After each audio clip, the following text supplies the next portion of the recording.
Hello friends, मैं हूं जितेंद्र कुमार और आज आप लोगों के लिए जो टॉपिक है वो है फ्रेंड्स ईसीजी। इलेक्ट्रोकार्डियोग्राफ क्या होता है और रुधिर दाब और हृदय से संबंधित एक दो बिंदु हैं जो विभिन्न कॉम्पिटिशन्स में पूछे जाते हैं। आज इस पर हम डिस्कस करेंगे। चलिए बात करते हैं ईसीजी इलेक्ट्रोकार्डियोग्राफ अर्थात ईसीजी की।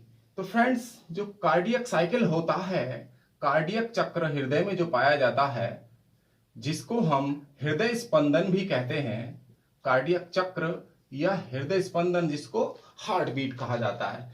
तो जो फ्रेंड्स हार्ट बीट जो होती है वो सिस्टोल और डायस्टोल दोनों से मिलकर बनती है। सिस्टोल यानी कि हृदय का सिकुड़ना और हृदय का फैलना। तो हृदय के सिकुड़ने और फैलने को हम क्या कहते हैं? हृदय स्पंदन कहते हैं या कार्डियक साइकिल कहते हैं। कार्डियक साइकिल जब हृदय में होता है, सिकुड़ना और फैलना होता है, तो फ्रेंड्स आलिंद यानी ऑरिकिल और वेंट्रिकल में, जो ऑरिकिल है हार्ट में पाया जाने वाला जो पार्ट है, जो हार्ट इधर बना रहे हैं हम फ्रेंड्स, ऑरिकिल और वेंट्रिकल। तो फ्रेंड्स आलिंद और निलय में आपने देखा होगा, राइट ऑरिकिल में क्या होता है? ऐसे नोड। ऐसे नोड में विभव उत्पन्न होता है आलिंद में, और फिर वो आलिंद से एबी नोड में पहुंचता है, फिर पहुंचता है एबी नोड में। ऐसे नोड से जो विभव है या आवेग है, तो वो क्या होगा? ऐसे नोड से उत्पन्न होकर यानी आलिंद से उत्पन्न होकर निलय की दीवारों में पहुंचता है। जब निलय की दीवारों में ये विभव पहुंचेगा, पुरकिंजे के तंतुओं में पहुंचता है, तो हृदय क्या होता है? सिकुड़ जाता है, यानी कि निलय जो है सिकुड़ जाते हैं। आलिंद और निलय में जो विभव परिवर्तन होता है यानी आवेग परिवर्तन है, तो इसको हम एक ग्राफ के रूप में, ये ग्राफ के रूप में रिकॉर्ड करते हैं। तो इसी को हम ईसीजी कहते हैं। आप समझ ही गए होंगे, जो कार्डियक साइकिल है, कार्डियक साइकिल के अंतर्गत निलय और आलिंद में जो संकुचन होता है और अनुशीतलन होता है, तो वो आवेग के कारण होता है। तो उस आवेग में जो परिवर्तन हुआ है उसको हम एक ग्राफ के रूप में रिकॉर्ड कर लेते हैं, जिसको ईसीजी कहा जाता है। चलिए अब देखते हैं हम रुधिर दाब फ्रेंड्स। तो रुधिर दाब किसे कहेंगे? रुधिर दाब भी इसी से संबंधित है, जैसे सिस्टोलिक प्रेशर और डायस्टोलिक प्रेशर, यानी कि सिकुड़ने, जब हृदय सिकुड़ता है और फैलता है, तो इसी को हम क्या कहते हैं?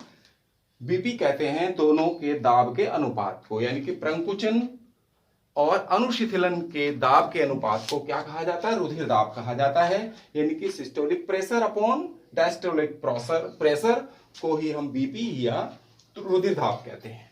और मानव का जो सामान्य रुधिर दाब होता है वो 120 अपॉन 80 मिलीमीटर मर्क्यूरिक होता है। 120/80 मिलीमीटर मर्क्यूरिक होता है।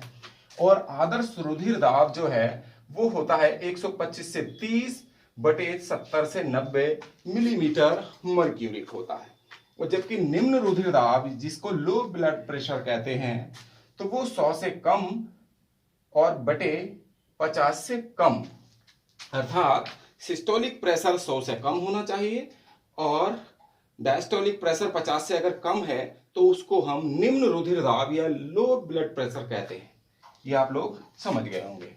चलिए अब बात करते हैं फ्रेंड्स ये कि धमनियां और शिराएं, धमनी और शिराओं में जो ब्लड है एक दूसरे से, धमनियों से शिराओं में, शिराओं से धमनियों में जो ब्लड जाता है, तो वो किसके द्वारा जाता है? तो वो फ्रेंड्स वो जाता है ब्लड कैपिलरीज द्वारा, अर्थात रुधिर केशिकाओं द्वारा।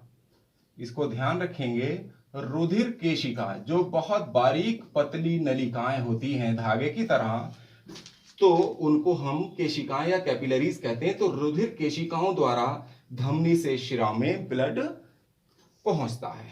ये भी आप ध्यान रखिएगा, ये भी एक क्वेश्चन बनता है, विभिन्न कंपटीशन में ये पूछा जाता है। अब आता है फ्रेंड्स हार्ट। हार्ट कब आराम करता है? दो धड़कनों के बीच में, टू हार्ट बीट्स, यानी दो धड़कनों के बीच में हृदय आराम करता है। तीसरा पॉइंट, नेक्स्ट पॉइंट देखेंगे, रक्त प्रवाह को नियंत्रित करने वाला जो मुख्य कारक है ब्लड प्रेशर को या ब्लड सर्कुलेशन को, वो धमनियों की दीवार में, धमनियों की जो भित्ति है उनमें पाई जाने वाली जो पेशियां होती हैं, मसल्स होती हैं, वही रक्त प्रवाह को, धमनी की दीवार में पाई जाने वाली पेशियां जो हैं वही रक्त प्रवाह को नियंत्रित करती हैं। कॉर्डी टेंडिनी, फ्रेंड्स कॉर्डी टेंडिनी हार्ट के वेंट्रिकल में पाई जाती हैं ये संरचनाएं, और इनका काम होता है, ये इनको हम हार्ट स्ट्रिंग्स भी कहते हैं।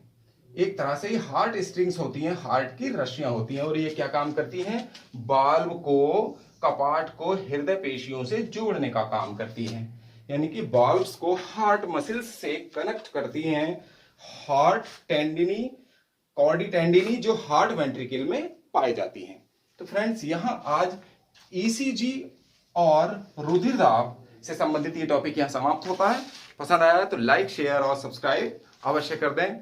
आपका बहुत बहुत धन्यवाद वीडियो देखने के लिए।